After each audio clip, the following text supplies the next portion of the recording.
On the early morning of March 8, 2014, Malaysian Airlines Flight MH370 embarked on its routine journey from Kuala Lumpur to Beijing.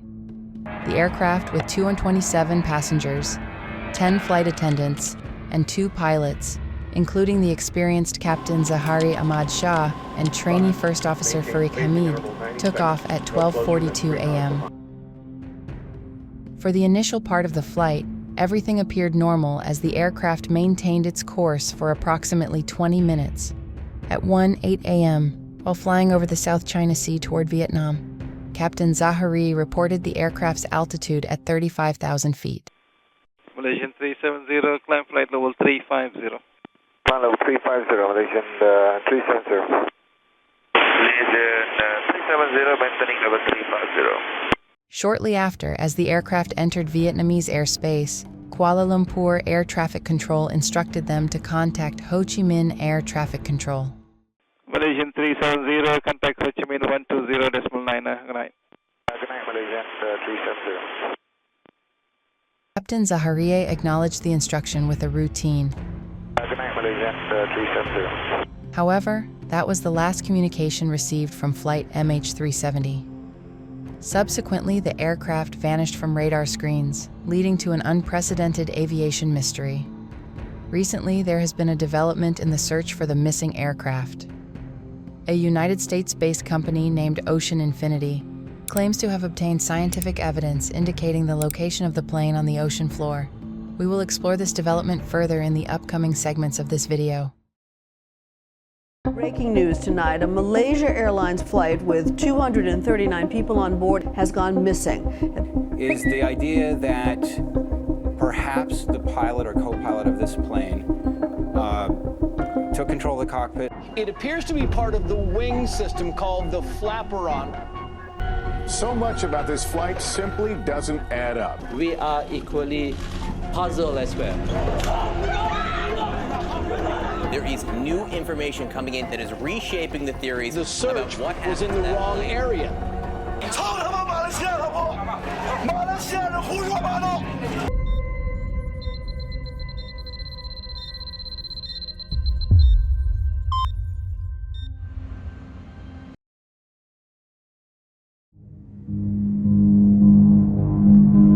Just 30 seconds after entering Vietnam's airspace, the Malaysian Airlines Flight MH370 vanished from the radar screens. It happened around 1:21 in the morning. The air traffic controllers in Kuala Lumpur didn't notice the disappearance at first. They thought the plane had simply gone out of their radar range and into Vietnam's airspace. So, to them, everything seemed normal. However, the air traffic controllers in Vietnam had a different story. They saw the MH370 entering their airspace, but then it suddenly vanished from their radar too. They tried to reach the plane through radio communication, but there was no response from the other side. They kept trying for 18 long minutes before informing Kuala Lumpur that something was wrong. MH370 had vanished unexpectedly. Normally, in such emergencies, Kuala Lumpur's Aeronautical Rescue Coordination Center should have been alerted within an hour of the plane's disappearance. But this time, it took a staggering 4 hours before any emergency response began. It was already 6:32 in the morning by then, the time when the plane was supposed to land in Beijing. But it never did. As soon as the alarm was raised, a massive search operation kicked off. The flight was supposed to go from Malaysia to Beijing, with Vietnam in the middle, across the South China Sea. Naturally, the search focused on this area. It became an international effort, with 34 ships and 28 aircraft from 7 different countries joining the hunt for the missing plane that morning. Despite the exhaustive search effort, there was no sign of the plane anywhere. It seemed to have vanished into thin air, leaving behind a baffled and concerned world. The disappearance of MH370 left a lingering mystery that puzzled experts and gripped the attention of people worldwide. The lack of answers only fueled speculation and theories about what might have happened to the plane and its passengers.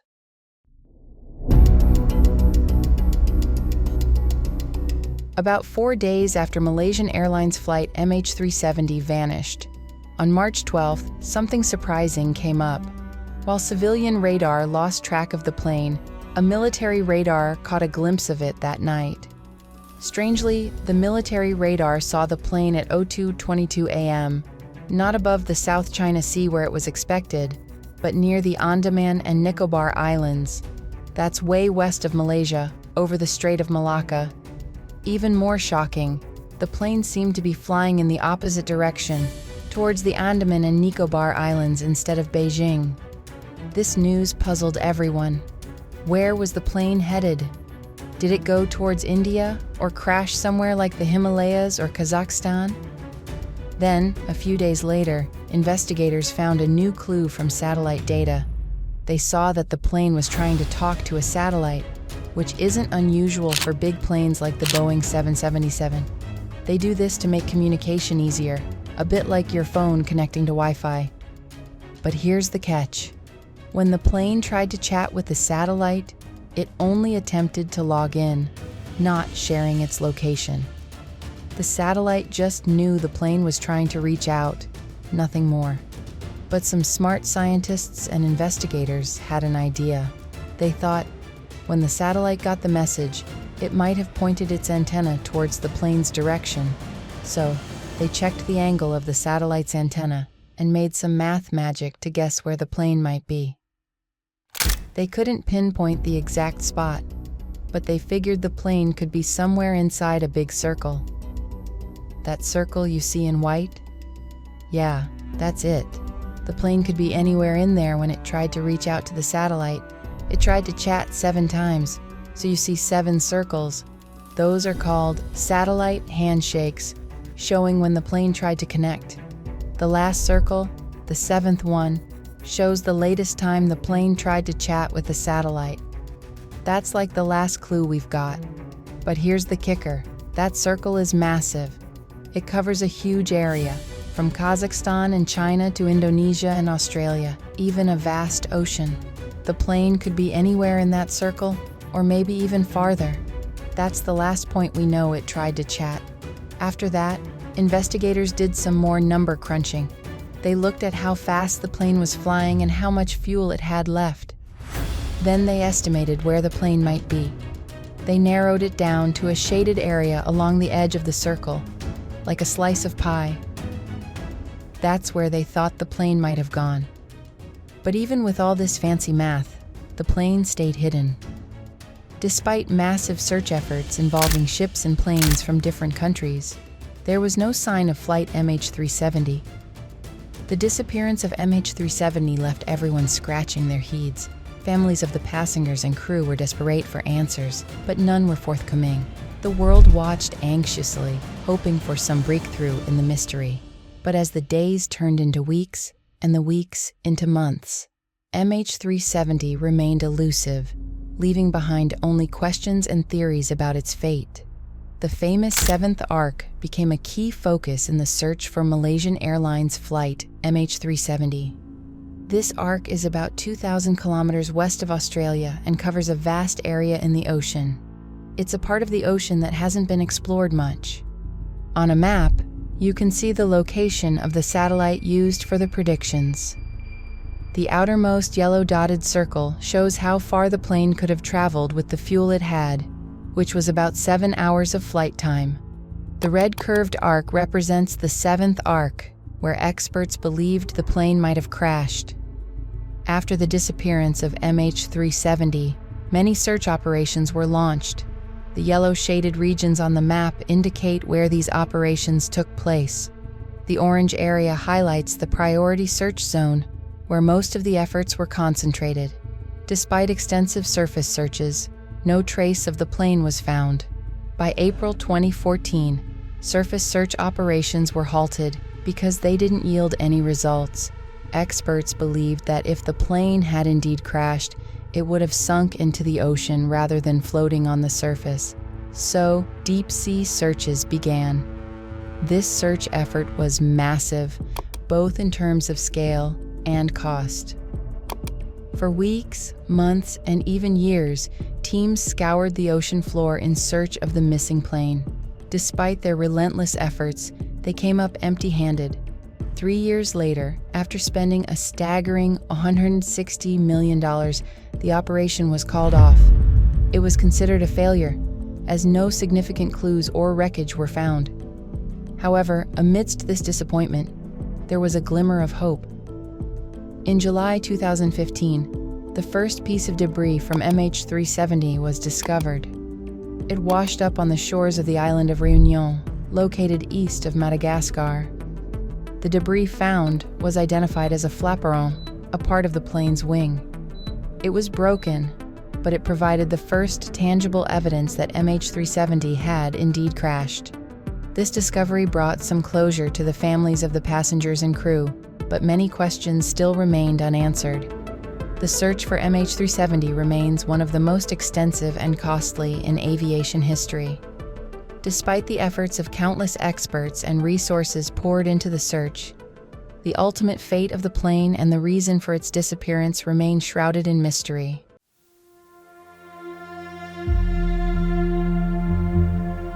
In 2018, an American company called Ocean Infinity struck a deal with the Malaysian government.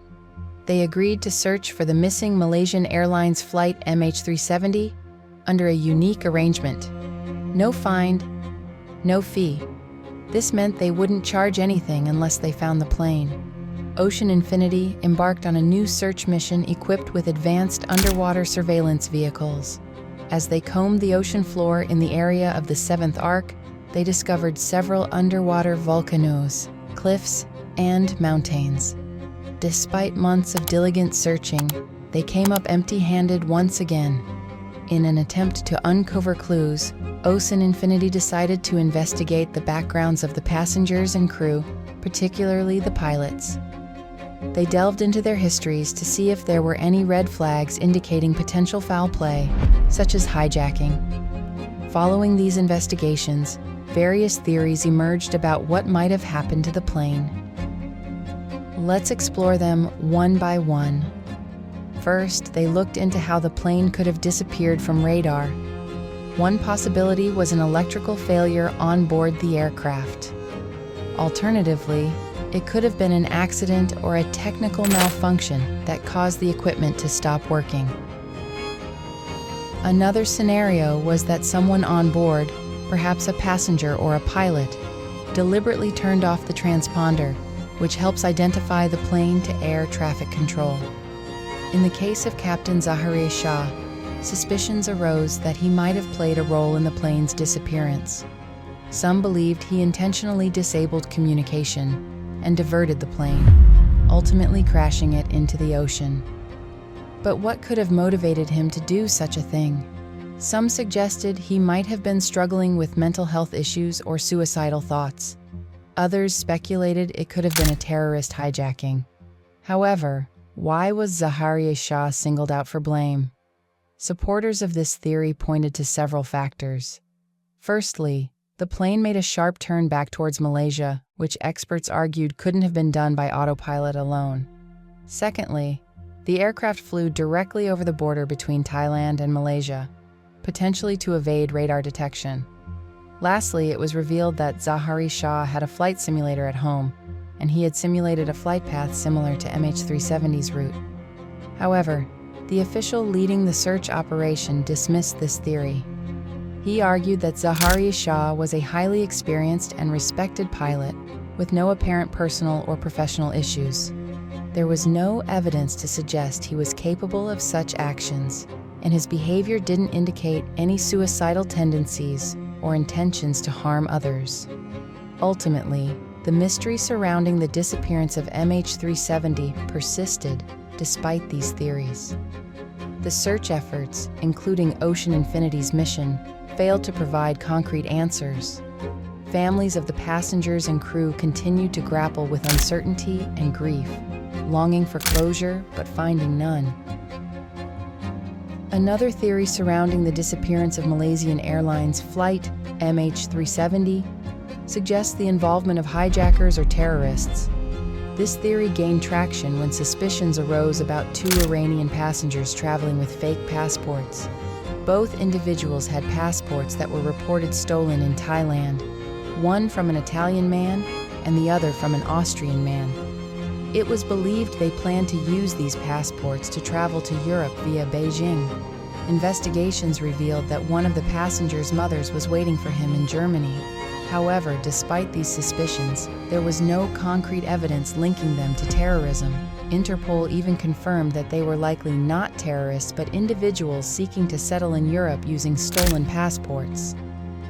The third theory, considered the most plausible, proposes that everyone on board, including the crew and passengers, experienced oxygen deprivation, leading to unconsciousness. The plane, including Captain Zahari Ahmad Shah and his co-pilot, continued flying on autopilot until it ran out of fuel and crashed into the ocean. Several factors could have caused oxygen deprivation. Some believe there might have been a fire in the cockpit, resulting in the malfunctioning of various systems, including the transponder. Others suggest an accidental loss of cabin pressure or deliberate actions by hijackers to create oxygen deprivation. One possible scenario supporting this theory is that upon entering Vietnamese airspace, the pilots noticed abnormalities and decided to turn the plane back toward Malaysia.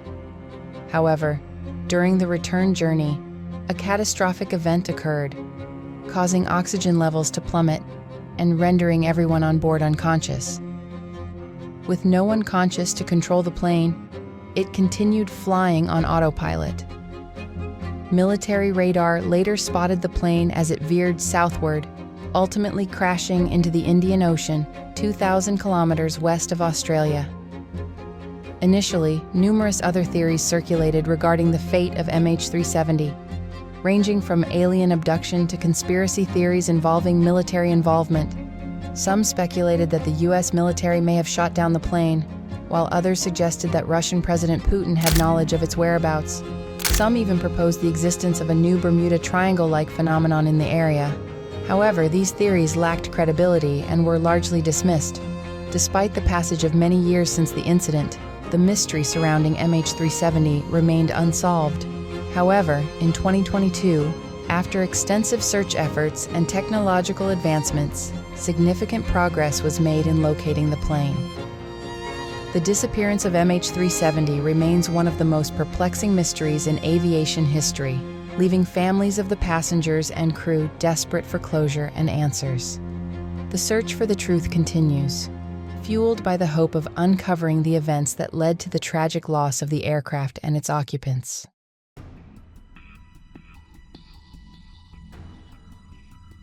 The vanishing of Malaysia Airlines Flight MH370 on March 8, 2014, is one of the most puzzling aviation mysteries in recent memory.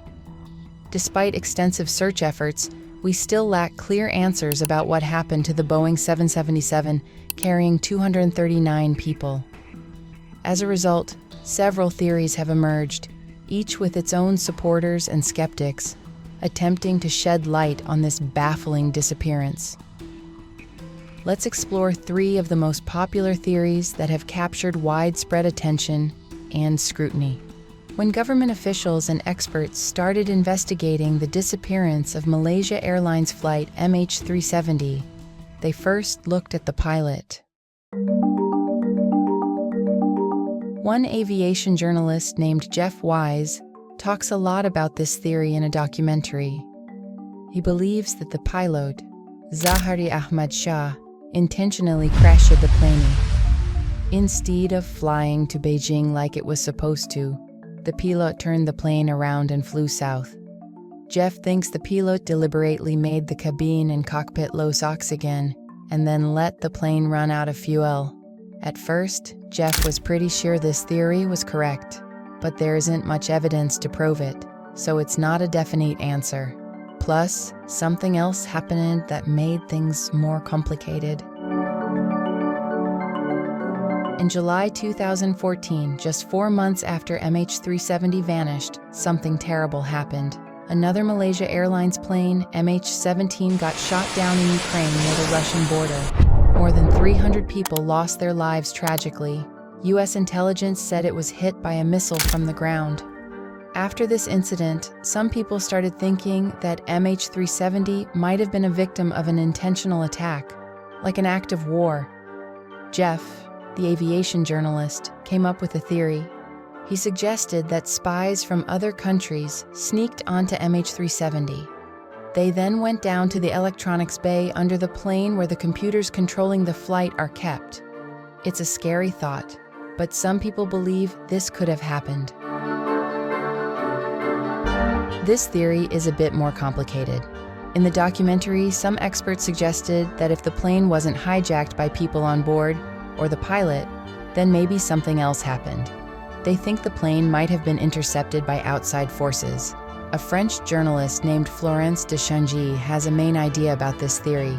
She believes that NATO or US Air Force planes equipped with special technology called AWACS might have interfered with MH370. They might have messed with the plane's communication system after detecting something suspicious on board. Florence says that when MH370 left Malaysian airspace and was on its way to Chinese airspace, it was in a place where no country had full control. This made it a perfect spot for interception. According to her, the AWACS plane surrounded MH370 and tried to make it land safely. But the pilot, maybe not knowing about any strange cargo, didn't follow their orders. Instead, the plane met its tragic end. However, experts have said that this theory seems unlikely or far-fetched. They don't think it's very believable.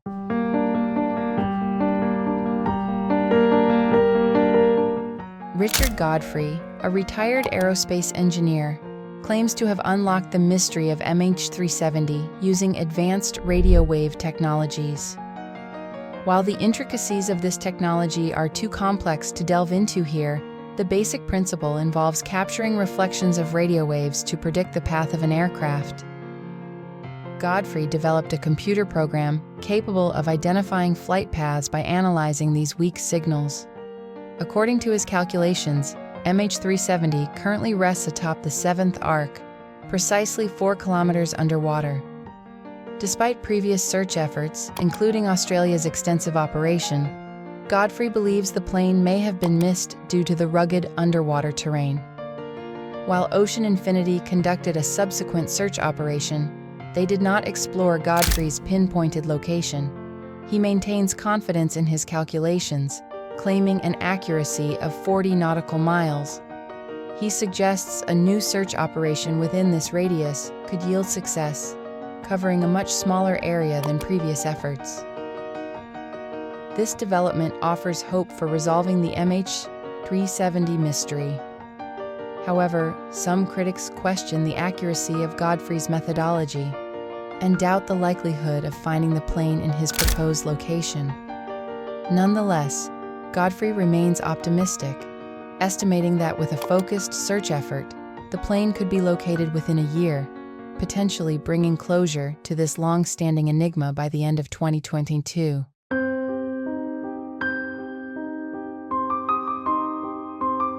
Malaysian Prime Minister Anwar Ibrahim recently announced that the government is open to reopening an investigation into the disappearance of MH370 if there's a strong reason to do so. On March 5th, Ocean Infinity, the same company that conducted a search in 2018, made a significant claim. They stated they possess scientific evidence of where the missing Malaysian Airlines Flight MH370 might have ended up. Ocean Infinity, a Texas-based marine robotics company, proposed a new search in the southern Indian Ocean, where it's believed the plane crashed. The CEO of Ocean Infinity, Oliver Plunkett, expressed their readiness to resume the search for MH370. He mentioned, "We now feel ready to continue the search for MH370 and have put forward a proposal to the Malaysian government." Plunkett emphasized the importance of finding MH370 to provide closure for everyone affected by the tragedy, highlighting their commitment since their last search in 2018. This proposal raises hopes for finally uncovering the truth behind the disappearance of MH370.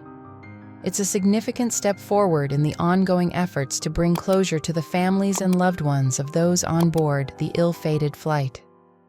With Ocean Infinity's expertise and determination, there's renewed optimism that answers may soon be found, providing solace to those affected by this tragic event.